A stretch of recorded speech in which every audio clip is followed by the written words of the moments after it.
Then suddenly you're going in here, and that's not what your strategy was up to. The strategy was to go here, so please, if you go, then you have to put yourself in a position that you are out there and not suddenly ending in here because of other boats.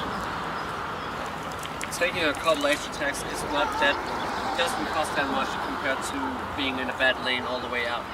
No, but also ending in the wrong. If you have a strategy and you want to follow it, the problem is if you suddenly get into this doubt, you know that. All of you have been saying when you come in, shit, I had a good start, but then I didn't go to the right side because, and then why? Because I couldn't cross or whatever. Then you have an excuse, but you wanted that, and you would see that was your strategy, but suddenly you ended up in the middle because of others, because of a bad start. Yeah, a lot of what I saw in the last couple of days is that some of you are in bad air, and then you tag, and then you just continue all the way to the other side because you were in bad air. It's okay to tag, and then just out in the free air and tag again. Yeah, that's boat-to-boat tactic, and of course it's a mental thing that okay. The one thing I just don't want you to do is to sail. There are two ways of sailing. It's a way of sailing what you believe in, and then there is a sailing when, for instance, you know that and you're going over here, then you are hoping, then you're in the hope mode. That's not good. If you're in the hope mode, you go out here, oh, I hope that it will be a header and it will turn and I can go up. You hope for that. That's not good. You definitely have to be in a believe mode. What you're doing is right, instead of always sailing like, you have been there, I've been there. Everybody has sometimes been on the side and then hoped. And sometimes it comes, but when 80% of the fleet is going that way, 20 here, and you're in those 20% are hoping. And if you're always in the hope mode for a whole regatta, then you have to consider going into these fights, like Jesper says, and do the tacking and follow the guys. Of course, it's a mental thing if you don't have speed and blah blah, all these things, but you have to practice boat-to-boat situations, especially if you're not having the best start, because if you're having the best start, you just stay up there and cover. That's so easy. But it all starts here with the start. Don't go to the ley lines too early, because if you go for this, and also out there when the drifting marks, it's actually a good exercise. I had this best of the fast sailors in wind yesterday, and they were overstanding the marks a lot because they were drifting. I mean, everybody for 2 hours knew they were drifting, and still they were reaching down. I mean, that's what I provoked them a lot, because they were overstanding the mark, and it can't be true that you can't be doing that. Because mentally, you have to be prepared what's happening on the course. There are some things you can't have any effect in when you're racing. Please think what is not in the hands of you in sailing. What can't you influence? Nothing. What do you think? What can't you influence? What should you forget? Because if you concentrate on these things, you haven't got any influence. You are completely using too much energy in wrong things. Have you got any influence how the starting line is put?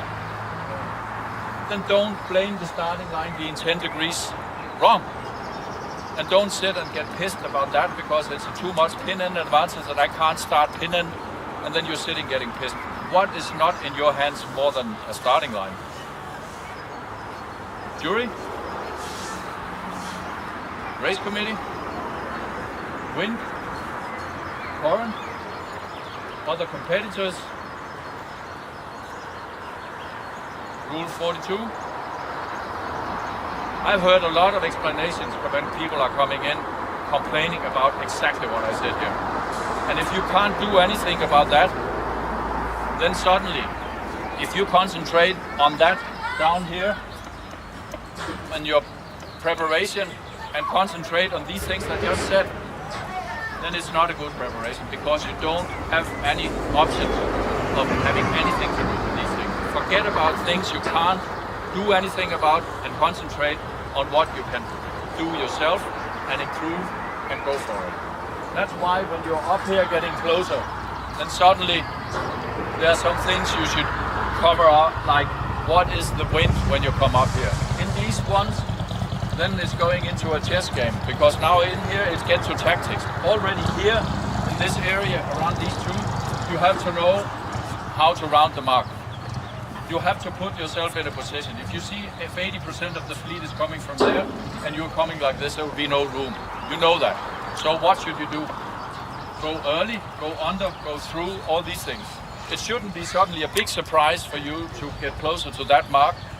It's getting closer and the descents are getting faster the smaller these areas are. You also know if the wind is a bit right or the wind is a bit left, what to do on this downwind. If you're going on the downwind, or you're going up, down, in the middle, or whatever. You think about that.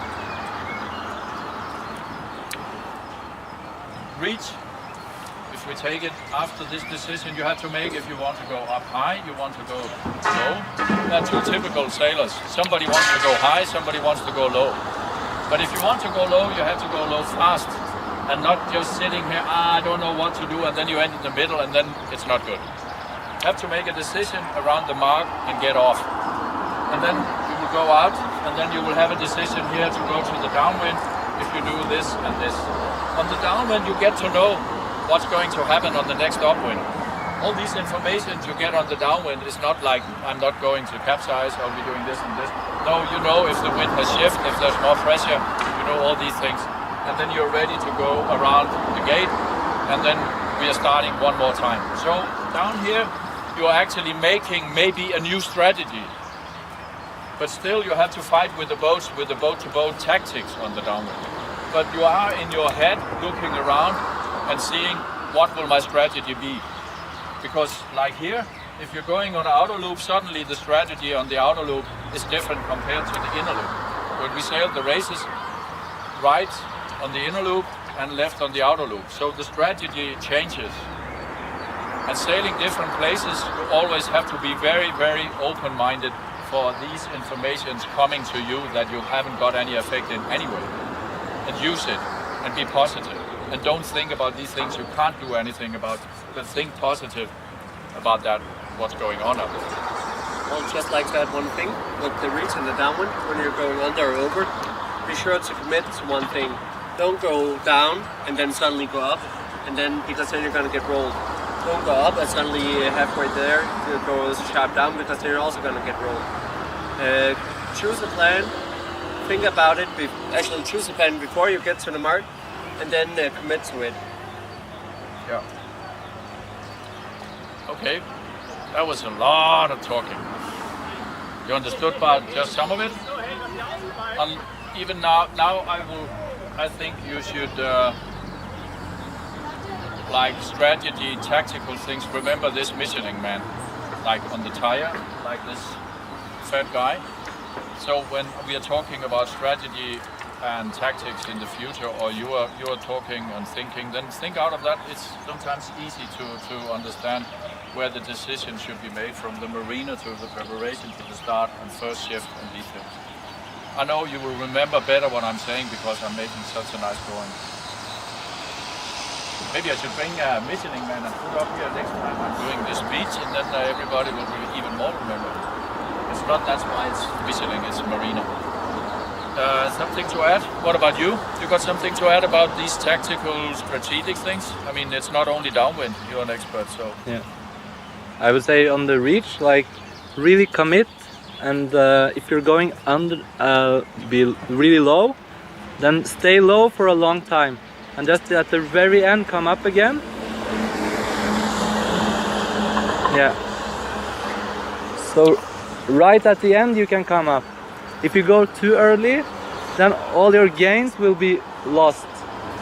The biggest gain is actually at the very end if you stay very low, because then the other sailors will have to go down if they went up. So they are going down in really slow. And if you had stayed low enough, you have enough wind to get a really nice reach, and maybe that's where you gain 10 boats really at the end. Like in the beginning, maybe you lose a couple, but it's a little bit of an investment, and in the end maybe you can get even 15 boats. Sometimes you can get lucky and pass everyone. And I would also say that about this hope sailing, if you're behind, it's not, sometimes you have to go for something that seems like hope, because there is no other option. Because if you follow the leader, there's no way you catch them.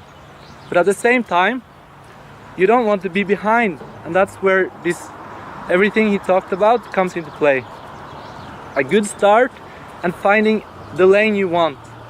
I would say that also not when you're going for your strategy, like if you want to go right, really commit to that. Sometimes going behind a couple of boats is much more important than gaining this one boat tactically.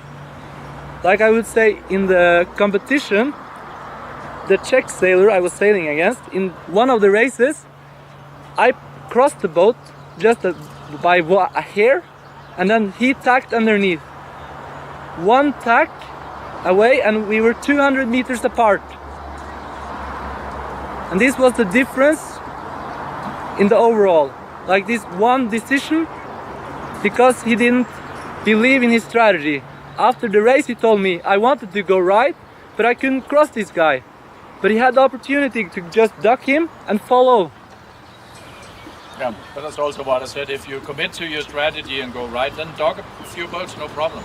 Because if you tack, then suddenly you're doubting. And then you're not true to yourself anymore. You have to believe in yourself. It's completely true. Good. Yeah, make sure you always have a plan. Especially when you're a bit new in the boat.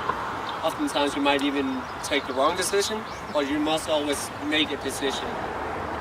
That's the key to becoming better. Make a decision, try it out, find out what went wrong, what went right, and then do it better next time.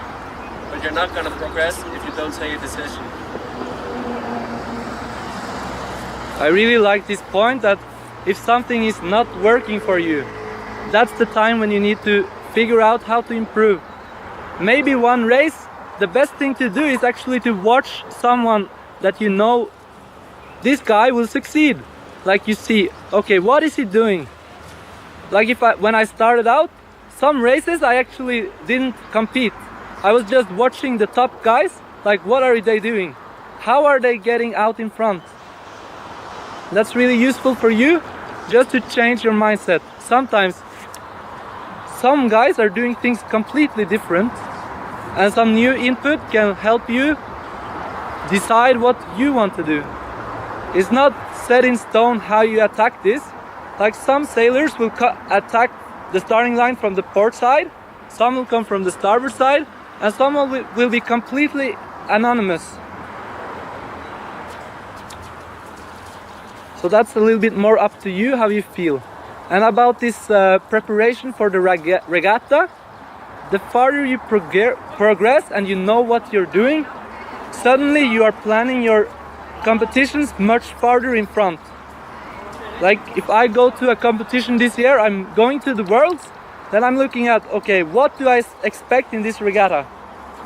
And from my previous experience, like I struggled maybe in these choppy conditions, then that's my focus for the next year.